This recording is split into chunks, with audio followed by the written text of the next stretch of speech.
Hi everyone, ఈరోజు మన ఛానల్లో వెజ్ మంచూరియా ఎలా చేసేలే ఒకసారి చూసేద్దాం. ముందుగా ఒక బౌల్ తీసుకొని అందులో 3 కప్స్ క్యాబేజీ అనేది బాగా తరుక్కొని వేసుకుందామండి. ఇప్పుడు వీటిలోకి స్పైసెస్ యాడ్ చేద్దాం.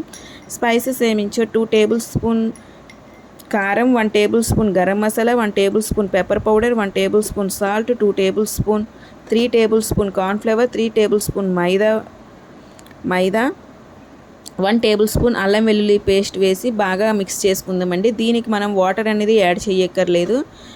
క్యాబేజీలో ఉన్న వాటర్ తోటే మనం కలుపుకోవచ్చండి. అది ఒక పేస్ట్ లాగా అవుతుంది. ఇలా పేస్ట్లా అయిన దాన్ని మనం బాల్స్ చేసుకొని సైడ్కి పెట్టుకుందామండి. ఇప్పుడు ఒక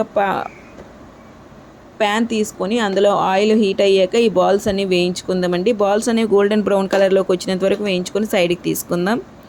ఇప్పుడు మరో ప్యాన్లోనే 3 టేబుల్ స్పూన్ ఆయిల్ అనేది వేద్దామండి. ఆయిల్ కొంచెం హీట్ అయ్యాక వెల్లుల్లిని 2 టేబుల్ స్పూన్స్ వెల్లుల్లిని అనేది తీసుకొని వేయించుకుందాం.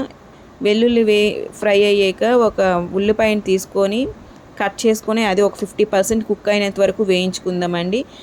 ఆనియన్స్ అనేవి కుక్ అయిన తర్వాత 3 టేబుల్ స్పూన్ టమాటా sauce, 3 table spoon red chilli sauce, 3 table spoon soya sauce వేసి మిక్స్ చేసుకుందామండి. దీంట్లోకి రుచికి సరిపడా సాల్ట్, షుగర్ అనేది యాడ్ చేసుకుందాం. వీటిలోకి కొంచెం పేస్ట్ థిక్నెస్ కోసం కార్న్ఫ్లవర్ కానీ మైదాని కానీ యాడ్ చేసుకోవచ్చండి. వాటర్లోకి వేసుకున్నాక బాల్స్ అనేవి వేసుకొని కలుపుకోవడమేనండి. ఇప్పుడు ఒక బౌల్లోకి తీసుకుంటే చూడండి ఎంతో టేస్టీ అయిన మంచూరియా అనేది రెడీ.